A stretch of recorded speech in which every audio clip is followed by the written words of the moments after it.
Então foi aí que eu entendi o que é vocação. Vocação vem de uma palavra latina, vocare, chamado. Vocare é o chamado. Então, desde cedo, ele era do Morro do Livramento. Moleque de morro, descendente de escravos. Miserável. Desde cedo, ele sentiu aí a vocação. Ele sentiu a paixão dentro dele. A paixão pela palavra escrita. O que é? A paixão, a paixão, a paixão. O que ele trata nos seus romances, nos seus contos, principalmente, é de questões que a ferrugem do tempo não conseguiu destruir no nosso psiquismo humano. Ou seja, ele trata daqueles temas que interessam ao ser humano. Na verdade, a sua preocupação fundamental é com a condição humana. Eu amo a palavra. Então, se ela aparece como poema, como romance e tal, é secundário.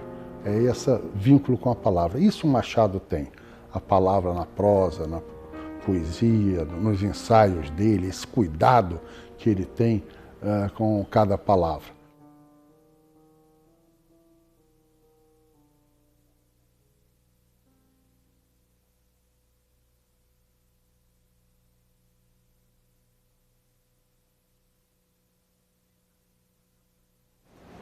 O Rio de Janeiro que viu Machado de Assis nascer tinha apenas 200 mil habitantes. Metade da população era de escravos. Machado foi moleque de morro, neto de escravos e viveu numa cidade perigosa. A expectativa de vida média na corte imperial era de 34 anos. E em relação aos escravos, a maioria mal chegava aos 25 anos. Sem rede de esgotos, a cidade exalava um cheiro horrível e era conhecida como a capital das epidemias. Quando o Machado nasceu, em 1839, o Rio de Janeiro era uma cidade um pouco mais do que uma vila recém-independente, que apesar da vinda da corte lá em 1908, ainda tinha muitos poucos equipamentos públicos, né? Era uma cidade sem sistema sanitário, por exemplo, né? Era com tinas que iam na cabeça de escravos e eram lançadas ao mar. Era uma cidade de ruas estreitas, de pedra, bem ao estilo português. Uma cidade onde 84% da população era analfabeta, né, porque é escrava ou ex-escrava. Enfim, era uma cidade iluminada com lampiões de azeite de peixe. Joaquim Maria Machado de Assis nasceu em 21 de junho de 1839, numa casinha mais do que modesta no Morro do Livramento, zona portuária do Rio de Janeiro. Era um moleque de morro, como muitos de hoje em dia. Há muitas histórias sobre a sua infância, mas nenhum registro. Afinal, quem é que poderia imaginar naquela época que aquele menino pobre, mulato, epilético, que perambulava pela cidade, se tornaria o maior escritor da literatura brasileira? Na verdade, assim, a gente sabe muito pouco sobre a infância do Machado, né? Grande parte das coisas que às vezes as pessoas acham que são fatos não passam de especulações de biógrafos antigos. Na verdade, o que a gente sabe é que Machado tinha o privilégio relativo de ter sido filho de dois pais alfabetizados, letrados, né? O pai dele era assinante do Almanac Lemer. E, portanto, teve acesso a uma educação formal e informal muito acima da média da época, né?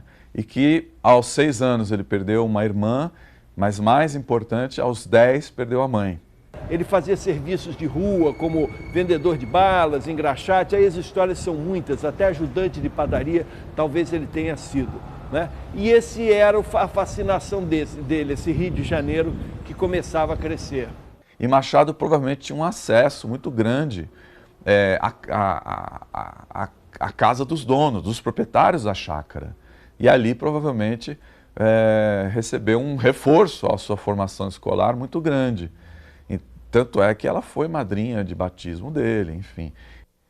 Qual o anjo que as mãos me uniu outrora e as rezas me ensinou que da alma vem?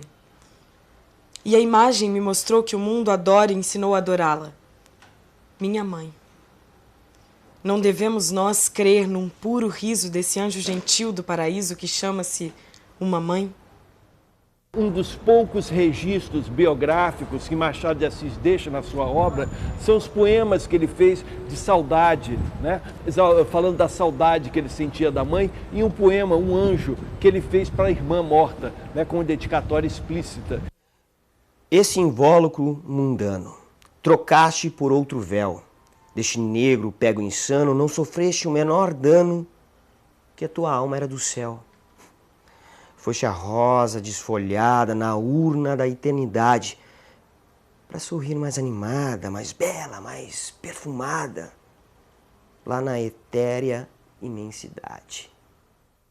Como os poemas são muito amorosos e não podiam deixar de ser, né? Alguém que ficou órfão aos 10 anos, você imagina que ele tinha uma relação de adoração com a mãe, gostava muito da mãe e que o impacto da morte dela foi muito grande.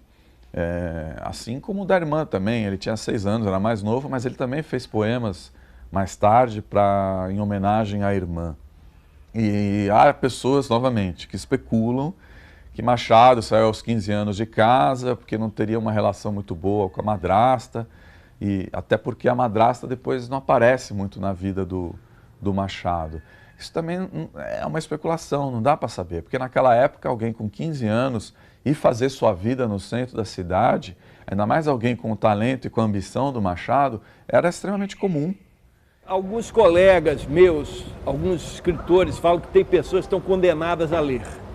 Debaixo das piores situações, essas pessoas vão ler, vão procurar literatura, vão procurar esse outro mundo de encantamento. Quem sabe até mesmo por causa das dificuldades todas que ele via na vida, ele tinha necessidade de outros mundos e assim foi procurar na literatura o encanto, a fantasia que ele não tinha na sua própria vida e de repente com aquilo ele construiu a sua vida, e uma vida gloriosa. Se você pensar nos protagonistas dos livros da fase madura dele, todos eram românticos e se desiludem com as suas ilusões em relação aos seus delírios românticos, né? E o Machado foi um poeta romântico na juventude, deve ter tido lá suas ilusões, não só literárias, mas também amorosas, e depois se desiludido. Até porque ele faz menção a um caso amoroso fracassado numa carta à futura esposa dele, Carolina. Então você pode fazer esse tipo de paralelo, né? A descrição que ele faz de determinados ambientes que ele conheceu, né? Porque a história de vida do Machado ela é interessante. Ele pôde viver numa cidade que se transformou e se modernizou muito rapidamente, né? De uma forma muito interessante, né? Uma passagem de geração muito rápida.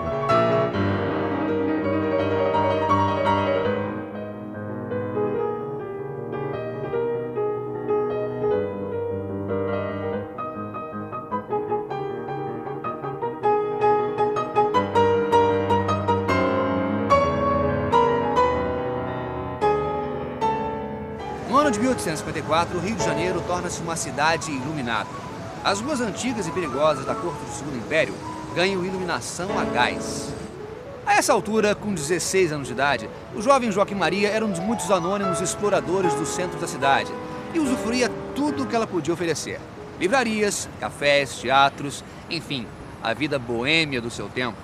A juventude dele é uma fase extremamente importante e normalmente subestimada na história do Machado. Primeiro porque mostra um Machado muito diferente do Machado recluso, triste, doente do final da vida e que acabou sendo um pouco a imagem predominante do Machado.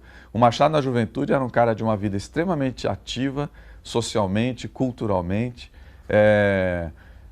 que pertencia a várias sociedades, então ele era membro da sociedade petalógica. Peta é mentira, então era uma sociedade que se dedicava à mentira, era uma sociedade de humor, uma sociedade literária.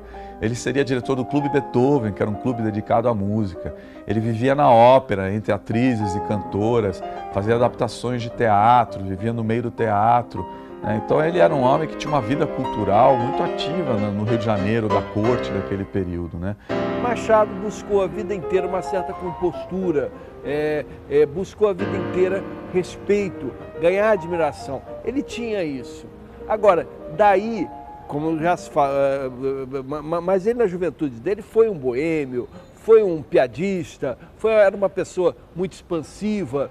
A imagem que a gente tem é uma imagem que ficou muito nos últimos 4 anos de vida do Machado.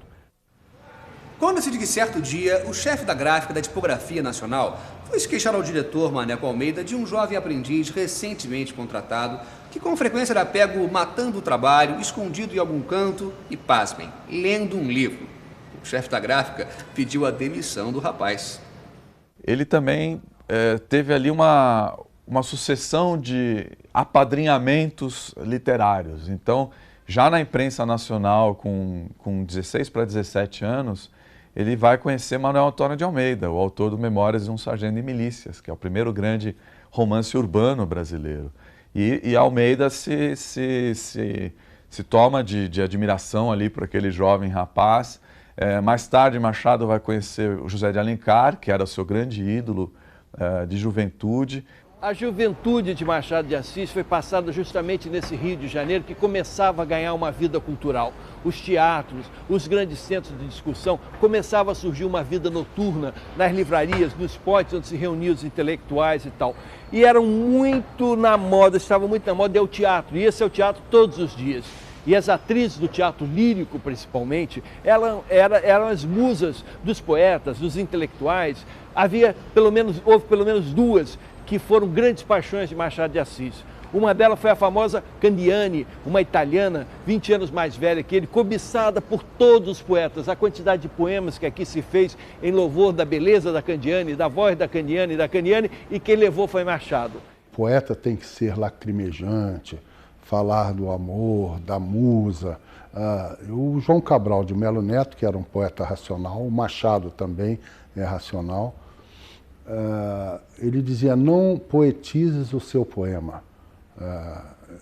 Fala da flor, não perfumes a sua flor, não poetizes o seu poema. Quer dizer, não exagerar em sentimentos muito românticos.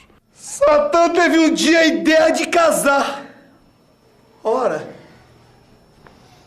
que original. Queria mulher, não feia, virgem de corpo e de alma leal.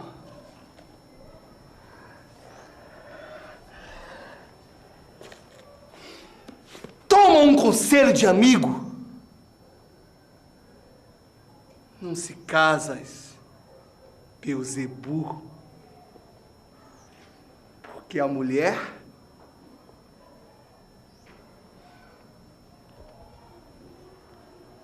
com ser humana é muito mais fina do que tu. Ele, como primeiro ficcionista brasileiro e um dos maiores do século XIX do mundo, de certo modo obscureceu a poesia dele. Alguns poemas ficaram antológicos, não é? Carolina e outros. O Círculo Vicioso. Mas a poesia também é preciso conhecer, é uma obra de arte mais requintada, mais refinada, mais detalhada. Então você pode ler uma poesia, mas você precisa conhecer também para avaliar e apreciar mais toda essa técnica que está embutida no poema. Em 1866, chegou de Portugal uma moça muito instruída, apaixonada pela leitura e acostumada a conviver com nomes ilustres da literatura portuguesa da época. Seu nome, Carolina Augusta Xavier de Novaes. 3 anos depois da sua chegada no Rio de Janeiro, contra a vontade da sua família, Carolina se casa com Machado de Assis e vai se tornar sua amada e eterna companheira. Machado conhece Carolina em 1867, né? Ele já tinha 28 anos e ela era 3 anos mais velha do que ele, e ela havia acabado de chegar do Porto, onde vivia e onde estava acostumada a se relacionar com grandes escritores portugueses da época, e onde provavelmente teria tido uma desilusão amorosa. E aí, como o irmão dela, Faustino Novaes, já morava no Rio, era um poeta, amigo de Machado de Assis, então ela decidiu vir para o Brasil. e, através do irmão, obviamente, conheceu Machado, e os dois logo se interessaram um pelo outro, começaram a namorar. Houve uma pequena resistência da família dela, ao fato dele ser além de uma pessoa, né, de um mulato, ele era uma pessoa que não tinha bens nenhum, né, que vivia com muito pouco dinheiro, né, com um salário de funcionário público, mais um dinheiro que ele conseguia vendendo ali o seu trabalho no teatro, na poesia, como jornalista, enfim. E em 1869, quer dizer, menos de 2 anos depois de eles se conhecerem, eles já se casam. Em 1874, Machado e Carolina vieram morar aqui, nesta casa, no bairro da Lapa. Vem tu agora, ó filha de meus sonhos. Vem, minha flor querida. Vem contemplar o céu, página santa, que amor a ler convida. Da tua solidão rompe as cadeias. Desde o teu sombrio e mudo asilo, encontrarás aqui o amor tranquilo. Que espera, que receias. Um ano depois do seu casamento com Carolina, Machado consegue um emprego como funcionário do Ministério da Agricultura, Comércio e Obras Públicas e começa a melhorar de vida. Na mesma época, ele publica o seu primeiro romance, Ressurreição. Sidney Chalub analisa os despachos que Machado fazia como funcionário do Ministério da Agricultura e que mostram alguém que normalmente, quando tinha ali uma disputa de posse de terra, dava razão sempre a quem trabalhava na terra e não ao suposto proprietário. Então ele decidia casos de uso capião e, em geral, ele dava razão a quem já trabalhava, a quem já ocupava a terra e não a um suposto proprietário que aparecia lá, que tinha muitos problemas naquela época de veracidade da documentação, enfim. Então ele como funcionário público teve uma atitude bastante interessante. As passagens de carreira dele são um pouco obscuras, porque ele começa na imprensa nacional, depois um dia ele vira até diretor da imprensa nacional, que é quando ele se casa com Carolina, porque aí ele já tem um pouquinho mais de recursos para poder manter a casa, enfim. E depois ele vai trabalhar no Ministério da Aviação e Obras Públicas, que é o Ministério de Transportes hoje em dia, e enfim no Ministério da Agricultura. Então ele faz uma carreira bastante contínua, né? Ele vai galgando ali passo a passo até chegar a ser segunda pessoa mais importante na escala do Ministério da Agricultura. Tanto é que os amigos brincavam com ele, porque Machado na juventude escreveu uma peça chamada Quase Ministro. E quando no final da vida ele chegou a esse alto escalão do Ministério da Agricultura, os amigos falavam: "Ei, Machado, tá quase ministro." Belo dia chega da província, chega da Bahia, esse rapaz jovem, bonito, extremamente talentoso, essa figura carismática que era Castro Alves, carismático, porque ele falava, ele era expansivo, ele conquistava plateias.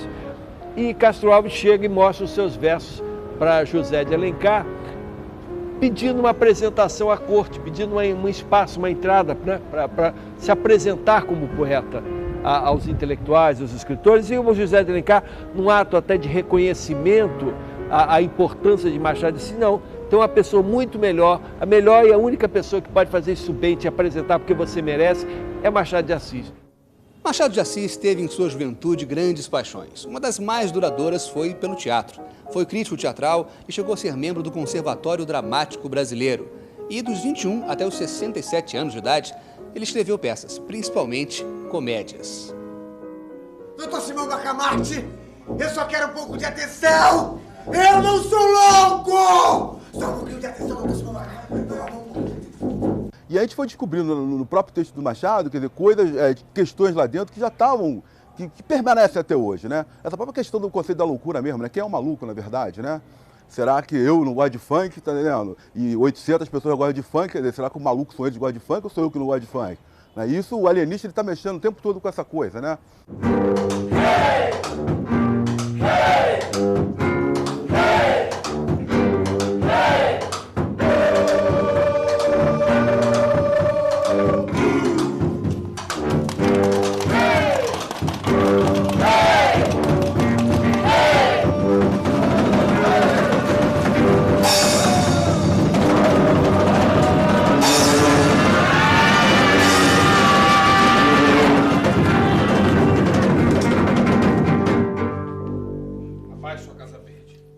estudamos profundamente e fizemos muito laboratório.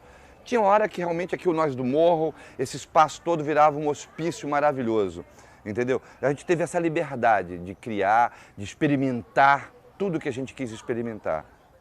O processo foi esse, de experimentação. Eu acho que o espetáculo tem essa cara, uma cara de experimentação, né? A liberdade de experimentar. O texto está muito centrado no narrador, né? O alienista, quer dizer, ele é muito narrador, e o Bacamarte.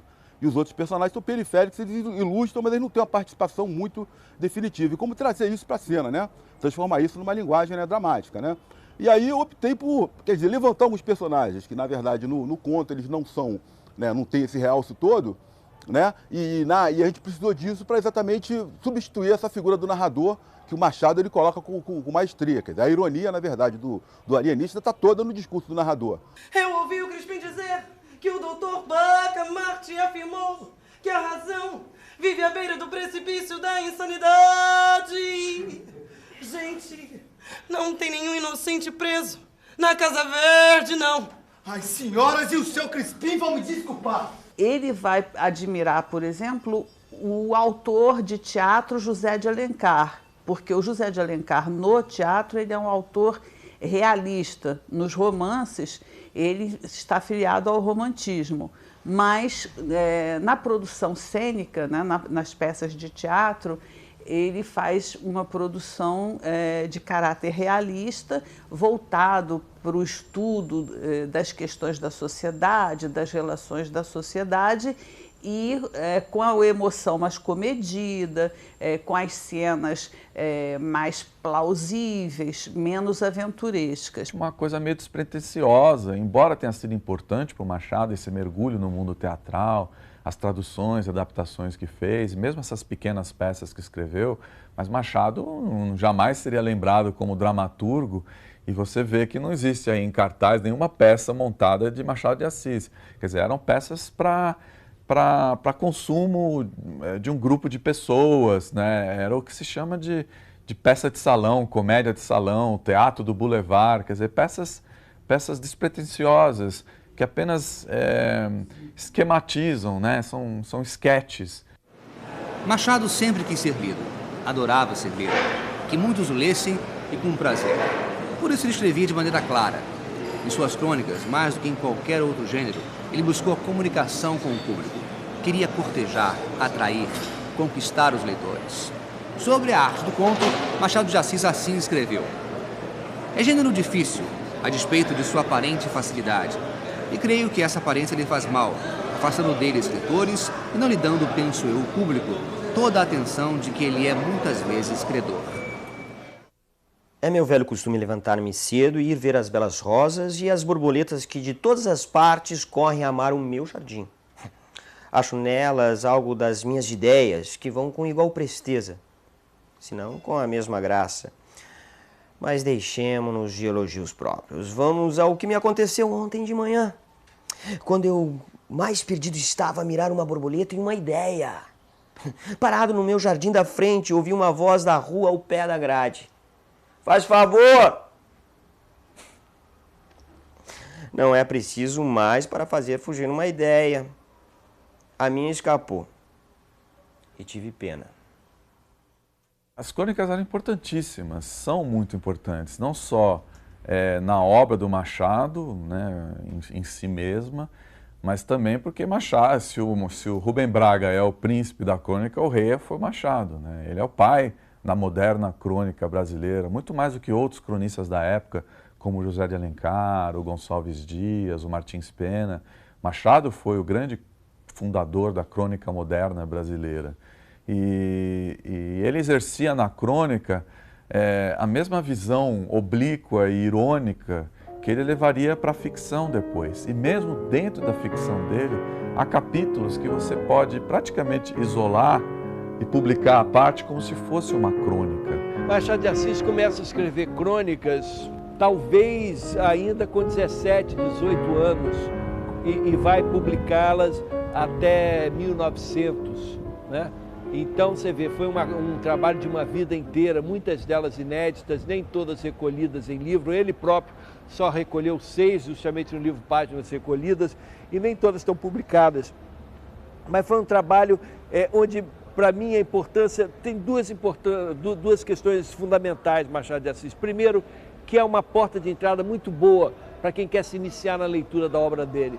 E por quê? Porque Machado de Assis, ali naquelas crônicas, naquelas páginas, naquelas peças pequenas de 3, 4 páginas, ele tem tudo que tem nos grandes romances. Os melhores recursos literários que ele usa nos seus romances, nos seus contos, estão também aplicados nas crônicas. E a pessoa pode ler naquela forma, 3, 4 páginas, e ler o melhor de Machado ali também. A outra coisa, então, recursos maravilhosos de composição literária, que nisso é que faz as bruxarias literárias. É o que faz de Machado o grande mestre, aquela reinvenção dos recursos de composição de personagens, de enredo. Aquela coisa, por exemplo, Machado de Assis inventou o cronista personagem, praticamente. Aquele que se destaca da figura do autor, mas não se destaca tanto, fica uma coisa meio ambígua, mas você vê que, evidentemente, é um personagem que atravessa um certo cenário do Rio de Janeiro ficcionalmente e faz seus comentários com uma crônica fabulosa em que 2 burros que puxam bonde fazem uma discussão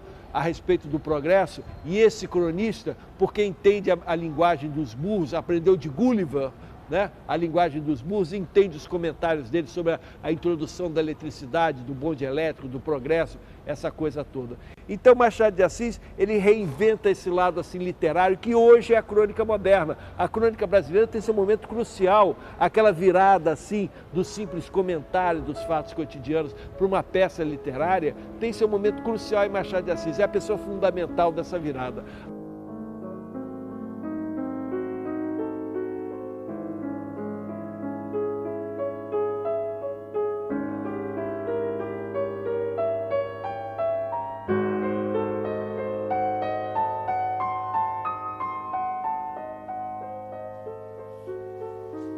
Logo no verão seguinte, vieste com teu marido para cá, disposta a não voltar para a corte sem levar o segredo que eu teimava em não revelar. A palavra não fez mais do que a carta. Foi discreta como um túmulo, indecifrável como a esfinge. Depuseste as armas e partiste. Desde então, não me trataste senão por tua esfinge. Agora, em 1870, ele publica o seu primeiro livro de contos, que é Contos Fluminenses.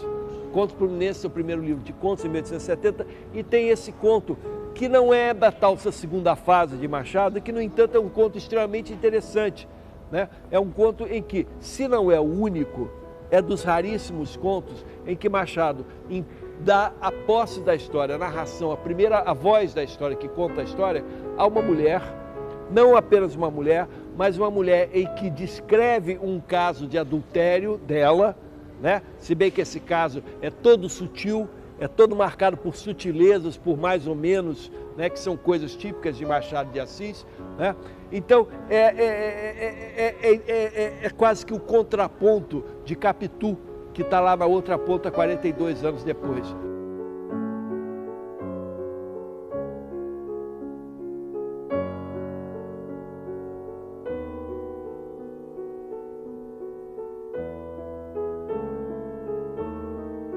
Quando ele vai a Friburgo, ele não vai fazer uma viagem. Ele é internado em Friburgo, né, primeiramente por causa do problema nos olhos, nessa dor nos olhos, que se atribui muito também a um fundo nervoso. Mas depois, numa carta, ele conta que chegou lá bastante magro e saiu de lá um pouco mais gordo. Quer dizer, se ele chegou bastante magro, era também pelos efeitos que os remédios que ele tomava da epilepsia causavam no sistema digestivo dele. Então Machado foi para Nova Friburgo passar 3 meses lá para se recuperar da saúde. Ele estava realmente muito mal. E ali ele já dita a Carolina os 3 primeiros capítulos do que viria a ser Memórias Póstumas de Brás Cubas. Ao verme que primeiro roeu as frias carnes do meu cadáver, dedico como saudosa lembrança essas memórias póstumas. Aos leitores. Que Stendhal confessasse haver escrito um dos seus livros para 100 leitores, coisa é que admira e consterna, e não admira, nem provavelmente consternará, é se este outro livro não tiver os 100 leitores de Stendhal, nem 50, nem 20, e quando muito 10. 10? Talvez 5. Trata-se, na verdade, de uma obra difusa, na qual eu, Brás Cubas, Se adotei a forma livre de um Sterne ou de um Xavier de Maistre, não sei se ele metia algumas rabugens de pessimismo. Pode ser. Obra de finado. Escrevia com a pena da galhofa e a tinta da melancolia. E não é difícil antever o que poderá sair desse conúbio. O cristianismo é bom para as mulheres e para os mendigos. O paraíso cristão é um digno rival do paraíso muçulmano. Jogada por Virgília, Lobo Neves, São João, Aristóteles. Você tem um romance todo fragmentado, que parte, pula para cá, pula para lá, começa da morte do sujeito, ele dá um flashback, quer dizer, tem várias inovações formais que Machado de Assis trouxe para a literatura brasileira que até então não eram usadas na nossa literatura. As duas marcas fundamentais da obra dele, do ponto de vista de importância e de atualidade, situam-se exatamente na universalidade dos temas e na multissignificação da linguagem de que ele se vale. Uma linguagem que inova na literatura brasileira. Machado antecipa a modernidade no romance. Ele, primeiro, ele trabalha não o resultado do que ele observa no real, na sociedade, na comunidade, mas o que ele pensa sobre o que ele observa. Portanto, há sempre uma permanente reflexão sobre as questões fundamentais do ser humano. Eu ressalto principalmente o narrador em primeira pessoa. O livro a história é contada pelo Brás Cubas, que é em tudo anti-Machado. É um sujeito de família rica, estudou na Europa, teve todas as chances do mundo e nada fez com isso. E ele entrega a esse sujeito absurdamente medíocre, ocioso e até mau caráter, ele entrega a ele a posse da história, e extremamente vaidoso também. No que bota os holofotes em cima do cara, o cara se revela. E vai contar sua autobiografia depois de morto, quer dizer, ele volta da morte, acha tão importante a si próprio, que volta da morte para contar a sua história. No ano de 1890, Machado de Assis já havia conquistado reconhecimento e respeito, tanto do seu público quanto dos seus pares. Era um homem bem relacionado, ele desfrutava de boa condição de vida e de prestígio social. E no colégio eu li muito, e eu me lembro que eu comecei a ler Machado exatamente por Dom Casmurro. E ao ler Dom Casmurro, aos 15 anos, 14, 15 anos de idade, portanto, mais ou menos na mesma idade do personagem Bentinho, né? Personagem jovem, eu me apaixonei por Capitu, como toda a minha geração que leu Dom Casmurro. E ao me apaixonar por Capitu, né, eu fiquei com uma raiva muito grande daquele marido, né? E eu me lembro bem, isso pode parecer invenção de escritor, mas não é não. Eu me lembro bem que eu sempre achei que alguém um dia tinha que deixá-la falar. Porque, na verdade, no Dom Casmurro, o Bento Santiago, o doutor Bento Santiago, quer dizer, o Bentinho adulto e advogado, ele assume o discurso. Ele escolhe as palavras que ele quer para colocar nos lábios da Capitu. Ele não deixa ela falar livremente. É uma visão dele, é a partir da visão dele que nós temos uma ideia de quem era aquela moça. O que foi, Bentinho? O que foi?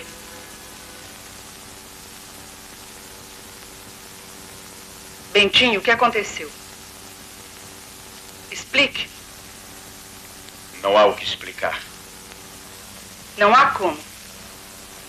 E esses gritos? Essas lágrimas? O que houve entre Ezequiel e você? Então você não ouviu o que eu disse? Se ouvisse, não estaria perguntando.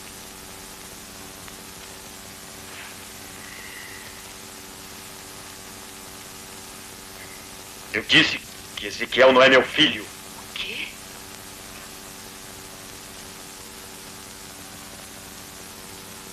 Quê? Disse que Ezequiel não é meu filho. Você enlouqueceu. Aos 50 anos, Machado de Assis é considerado o maior escritor de literatura brasileira. Em torno dele se reuniam algumas das pessoas mais admiradas do país. Grandes escritores e intelectuais como Arthur Azevedo, Olavo Bilac, Raul Pompeia, Joaquim Nabuco, Euclides da Cunha, entre outros. Enfim, era um homem feliz que vivia cercado de amigos e galgava a glória literária. A ideia da Academia Brasileira de Letras era uma ideia um pouco antiga. O próprio Dom Pedro II era a favor de uma agremiação literária desse tipo, mas ela começa a se formalizar mesmo já nos anos da República. E aí o modelo que os escritores tomam é o da Academia Francesa, que aliás era uma academia lá do século XVII. Né? Então, até o número de participantes, 40 cadeiras, é tirado diretamente do modelo francês. E foi curioso porque eles chegaram à conclusão que não tinham 40 escritores tão representativos assim para compor a Academia Brasileira de Letras. Até porque um deles, o Raul Pompeia, que era um grande entusiasta da ideia da BL e autor da obra-prima O Ateneu, né, morreu antes da academia ser fundada. Então, faltavam escritores. Aí foi do Joaquim Nabuco, né, grande amigo de Machado, com quem Machado tinha grandes afinidades ideológicas, a ideia de trazer expoentes da sociedade, né, figuras importantes, personalidades daquele tempo, para complementar o número de cadeiras e atrair um pouco de atenção pública para a academia. Então ela começa assim de um modo meio mambembe, ela não tinha sede, ela na verdade, o grande sonho do Machado, do Nabuco, e de todos os outros que participaram da ideia da fundação, né, que começa, na verdade, na redação da Revista Brasileira, que era dirigida pelo grande crítico literário da época, o José Veríssimo. A ideia deles é que a academia ajudasse a proteger os escritores das intempéries, das oscilações da política, né, monarquia, república, aí diziam que ia voltar para a monarquia, e eles achavam que os escritores tinham que ficar independentes desse vai e vem político, e achavam que a academia fosse ser uma proteção a isso. Então, o Isaú Jacó não sei, é um livro um romance que ficou um pouco à margem vamos dizer, da segunda fase da obra do Machado. Eu considero um grande romance. Eu adoro o Isaú Jacó, e quando eu li, depois eu reli na década de 90 e eu tinha mais ou menos vamos dizer, uma ideia sobre o livro que eu gostaria de escrever, mas vamos dizer, os conflitos no Isaú Jacó foram fontes importantes para eu desenvolver essa ideia dos Dois Irmãos, né, em que, vamos dizer, basicamente o que eu tentei, vamos dizer, usar ou explorar no Isaú Jacó foi esse conflito entre os gêmeos, a rivalidade entre os gêmeos, em que é uma rivalidade que passa, vamos dizer, pela disputa de uma moça chamada Flora, né? Mas no fim vamos dizer, essa disputa é quase fútil, né? Quer dizer, como também é fútil a rivalidade política entre ambos, né? Em 1892 começaram a circular pelas ruas do Rio os primeiros bondes elétricos. Era o anúncio da chegada de um novo século. Quanto ao século, os médicos que estão presentes ao parto reconhecem que este é difícil, crendo uns que o que aparece é a cabeça do 20 e outros que são os pés do 19. Eu sou pela cabeça, como se sabe.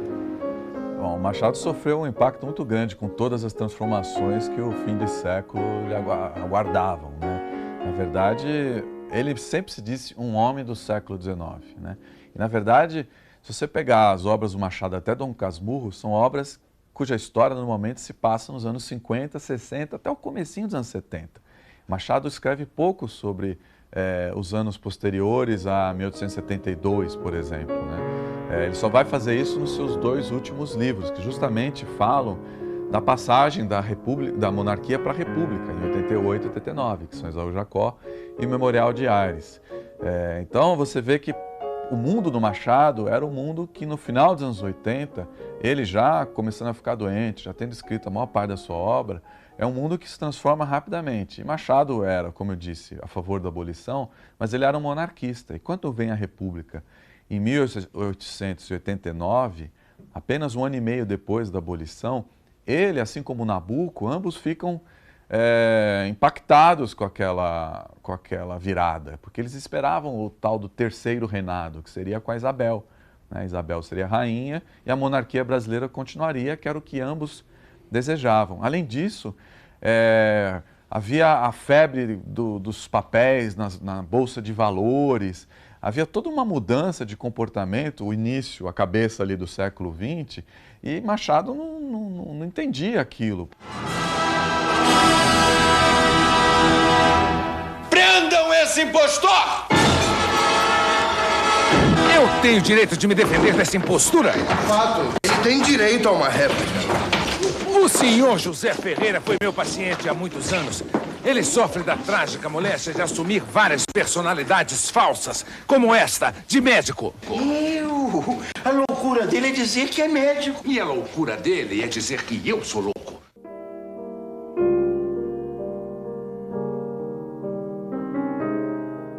Em 20 de outubro de 1904, morre Carolina, o amor de mais de 40 anos de vida de Machado de Assis. Essa imagem semi-verdadeira de Machado como alguém recluso, melancólico, ela vem muito dos anos finais de vida dele, né? Até tem uma crônica do Manuel Bandeira falando dele descendo a rua do Cosme Velho, todo tristonho. Mas isso é porque em 1904, Carolina morreu e Machado sentiu aquilo como o que ele mesmo escreveu, como golpe, como trauma, como uma grande dor, né? Um grande sofrimento na vida dele. E além disso, e também por causa dessa depressão, as doenças foram se agravando a partir dali, né? Então as convulsões epilépticas voltaram com muita intensidade, ele começou a ter vários problemas na mucosa da boca, os olhos cada vez piores, né? Enxergando menos, não podendo trabalhar à noite. Então ele escreve a amigos dele, eu acabei. A Joaquim Nabuco, ele escreve que a única coisa que o mantém vivo é saber que ela está esperando por ele, e por aí vai. Então, ele realmente entra... A morte de Carolina, que foi uma morte muito sofrida, o câncer no estômago na época, sem analgésicos, sem paliativos, você imagina a tragédia que era, né? Foi uma morte muito sofrida, ele vê a mulher dele definhar, morrer, etc. Eu acho que ele nunca imaginava, doente do jeito que ele era, cometido tantas doenças, que ela fosse morrer antes. E, na verdade, ele depois escreve isso, confidenciava algumas amigas assim, eu espero que ele morra antes, porque eu acho que ele vai sofrer tanto que eu quero para mim esse sofrimento. Querida, ao pé do leito derradeiro, em que descansas desta longa vida, aqui venho e virei, pobre querida, trazer-te o coração do companheiro. Pulsa-lhe aquele afeto verdadeiro, que a despeito de toda a humana lida, fez a nossa existência apetecida, e num recanto pôs um mundo inteiro. Trago-te flores, restos arrancados da terra que nos viu passar unidos, e ora mortos nos deixa, e separados. E eu, se tenho nos olhos mal feridos pensamentos de vida formulados, são pensamentos idos e vividos. No leito de morte, recusa ao padre, que é um fato extremamente importante na biografia dele e que as pessoas tratam como se fosse um detalhe. Não é um detalhe. Ela mostra a postura de Machado em relação à religião ao longo de toda a sua vida madura, de um homem muito irônico e muito satírico em relação à religião. Tanto é que no leito de morte oferecem a ele o padre para fazer a extrema-unção e ele recusa e diz que seria uma hipocrisia.